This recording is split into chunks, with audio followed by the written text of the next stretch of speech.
आज है 3 जुलाई 2026 दिन शुक्रवार।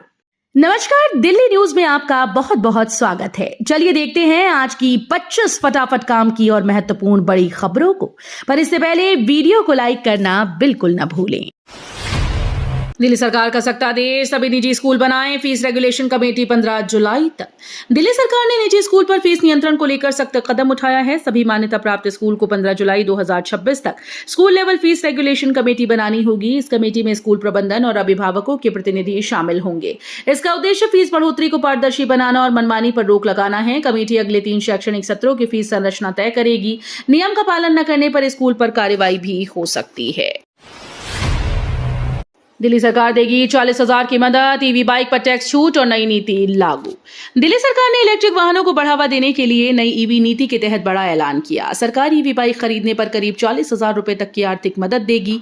इसके साथ ही कई तरह के टैक्स और रजिस्ट्रेशन शुल्क में भी छूट दी जाएगी। सरकार का उद्देश्य प्रदूषण कम करना और इलेक्ट्रिक वाहनों को तेजी से अपनाने को प्रोत्साहित करना है। अधिकारियों के अनुसार इस नीति से आम लोगों के लिए ईवी खरीदना आसान होगा। दिल्ली अवैध कॉलोनीज में मतदाता सत्यापन चुनौतीपूर्ण, एक मकान में कई परिवारों से बड़ी उलझन। दिल्ली के अवैध कॉलोनीज में मतदाता सत्यापन प्रक्रिया एक बड़ी चुनौती बन गई है। कई जगह एक ही मकान नंबर पर एक से अधिक परिवार रह रहे हैं, जिससे रिकॉर्ड मिलान और पहचान सत्यापन में दिक्कतें आ रही हैं। चुनावी सूची को अपडेट करने में अधिकारियों को जमीनी स्तर पर काफी मशक्कत करनी पड़ रही है। स्थानीय स्तर पर पते और दस्तावेजों में असमानता के कारण प्रक्रिया और भी जटिल हो गई है। दिल्ली में लखपति बिटिया योजना को नहीं मिल रहे आवेदन, योजना की सफलता पर सवाल। दिल्ली सरकार की लखपति बिटिया योजना अपेक्षित सफलता हासिल नहीं कर पा रही। योजना के तहत बेटियों को आर्थिक रूप से आत्मनिर्भर बनाने का लक्ष्य रखा गया था, लेकिन आवेदन कम आने से इसके प्रभाव पर सवाल उठने लगे हैं। विशेषज्ञों का मानना है कि जागरूकता की कमी, जटिल प्रक्रिया और जानकारी के अभाव के कारण लोग इसमें रुचि कम दिखा रहे हैं। सरकार अब योजना को अधिक प्रभावी बनाने और लोगों तक इसकी पहुंच बढ़ाने के उपायों पर विचार कर रही है। दिल्ली को देश की सिविक टेक कैपिटल बनाने की दिशा में सरकार का बड़ा विजन। दिल्ली को देश की सिविक टेक कैपिटल बनाने की दिशा में सरकार ने बड़ा विजन पेश किया। मुख्यमंत्री ने कहा कि राजधानी में आधुनिक तकनीक के जरिए नागरिक सेवाओं को और तेज, पारदर्शी और आसान बनाया जाएगा। डिजिटल गवर्नेंस, स्मार्ट समाधान और तकनीक आधारित प्रशासन को बढ़ावा देने पर विशेष जोर दिया जाएगा। सरकार का लक्ष्य है कि लोगों को अधिकतर सरकारी सेवाएं ऑनलाइन और समयबद्ध तरीके से उपलब्ध हों। सब्सिडी चोरों पर सख्त होगी दिल्ली सरकार, नई ईवी पॉलिसी में कड़े निगरानी प्रावधान शामिल। दिल्ली सरकार ने नई ईवी पॉलिसी में सब्सिडी के दुरुपयोग पर सख्ती का फैसला किया। फर्जी दावों और गलत तरीके से सब्सिडी लेने वालों पर पैनी नजर रखी जाएगी। इसके लिए डिजिटल सत्यापन, ऑनलाइन निगरानी और पारदर्शी आवेदन प्रक्रिया जैसे प्रावधान शामिल किए गए। सरकार का उद्देश्य सुनिश्चित करना है कि ईवी सब्सिडी का लाभ केवल पात्र लोगों तक पहुंचे। दिल्ली में green drive portal launch, 70 lakh पौधे लगाने के मिशन की शुरुआत हुई। दिल्ली को अधिक हरा भरा बनाने के उद्देश्य से मुख्यमंत्री रेखा गुप्ता ने ग्रीन ड्राइव पोर्टल लॉन्च किया। इस अभियान के तहत राजधानी में 70 लाख पौधे लगाने का लक्ष्य तय किया गया। सरकार का कहना है कि इस पहल से हरित क्षेत्र बढ़ेगा, पर्यावरण संरक्षण मजबूत होगा और वायु गुणवत्ता में सुधार आएगा। अभियान में सरकारी विभागों के साथ आम नागरिकों की भागीदारी पर भी जोर दिया जाएगा। दिल्ली में एसआईआर अभियान तेज, लाखों फॉर्म बांटे, झुग्गी और अवैध कॉलोनीज में सबसे ज्यादा चुनौती। दिल्ली में मतदाता सूची के स्पेशल इंटेंसिव रिवीजन यानी एसआईआर अभियान के तहत 2 दिनों में लाखों एन्यूमरेशन फॉर्म वितरित किए गए। हालांकि अवैध कॉलोनीज और झुग्गी बस्तियों में ये प्रक्रिया सबसे चुनौतीपूर्ण साबित हो रही है। अधिकारियों के अनुसार लगातार पलायन, एक ही पते पर कई परिवार, डुप्लीकेट पते और पुराने रिकॉर्ड के कारण बूथ लेवल अधिकारियों को सत्यापन में दिक्कतों का सामना करना पड़ रहा है। दिल्ली में 1 अप्रैल 2028 से सिर्फ इलेक्ट्रिक बाइक और स्कूटर्स का होगा रजिस्ट्रेशन। दिल्ली सरकार ने इलेक्ट्रिक वाहनों को बढ़ावा देने की दिशा में बड़ा फैसला लिया। नई नीति के तहत 1 अप्रैल 2028 से राजधानी में केवल इलेक्ट्रिक बाइक और स्कूटर का ही नया रजिस्ट्रेशन किया जाएगा।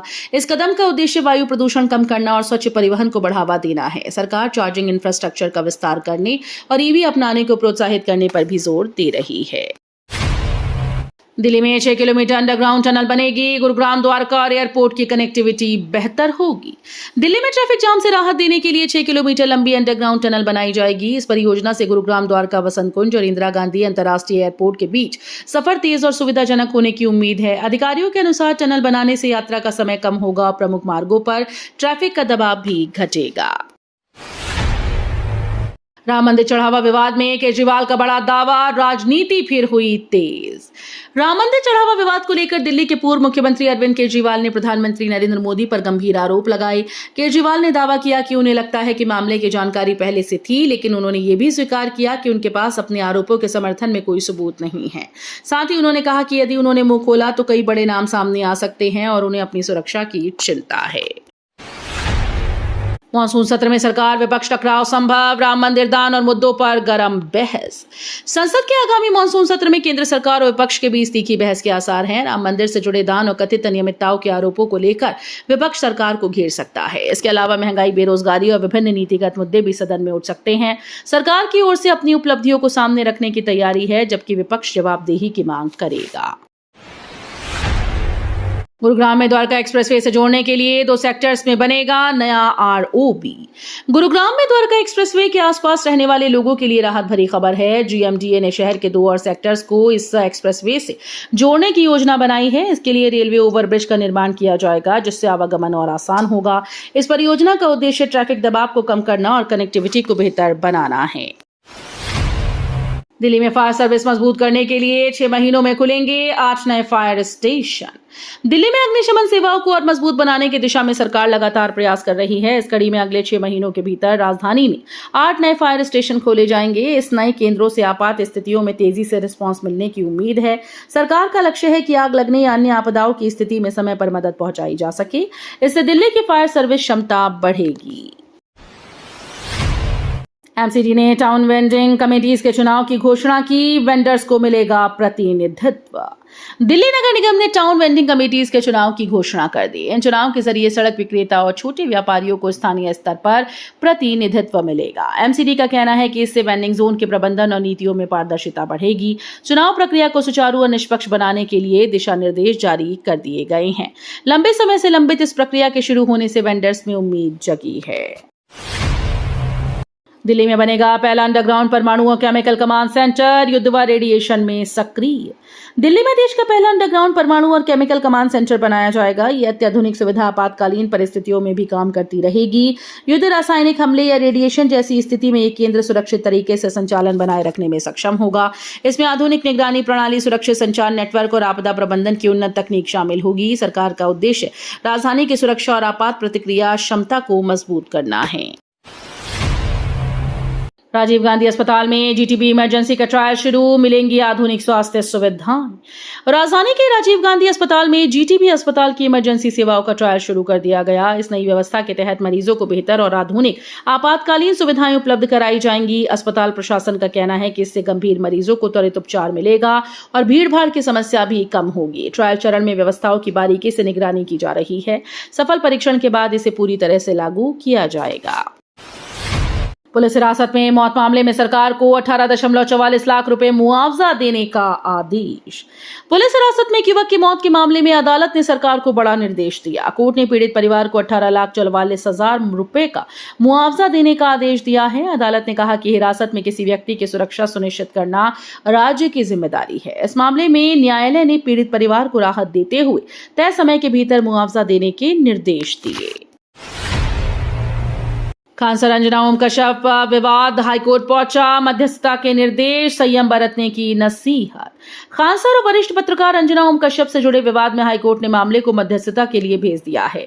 अदालत ने दोनों पक्षों से संयम बरतने और सार्वजनिक बयानबाजी से बचने की सलाह दी। कोर्ट का मानना है कि बातचीत और आपसी सहमति के जरिए विवाद का समाधान निकालने का प्रयास किया जाना चाहिए। अब दोनों पक्ष मध्यस्थता की प्रक्रिया में शामिल होंगे।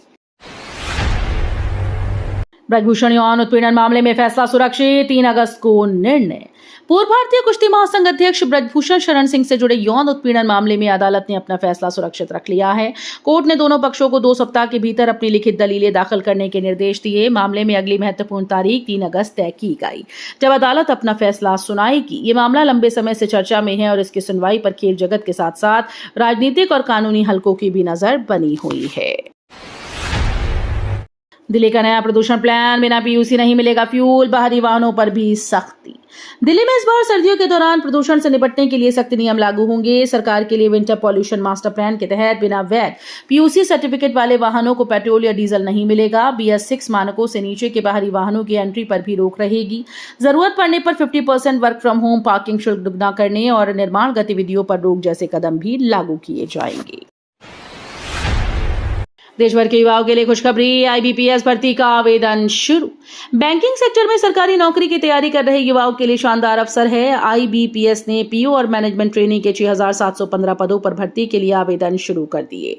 किसी भी मान्यता प्राप्त विश्वविद्यालय से स्नातक उम्मीदवार आवेदन कर सकते हैं। अभ्यर्थी की आयु 20 से 30 वर्ष के बीच होनी चाहिए।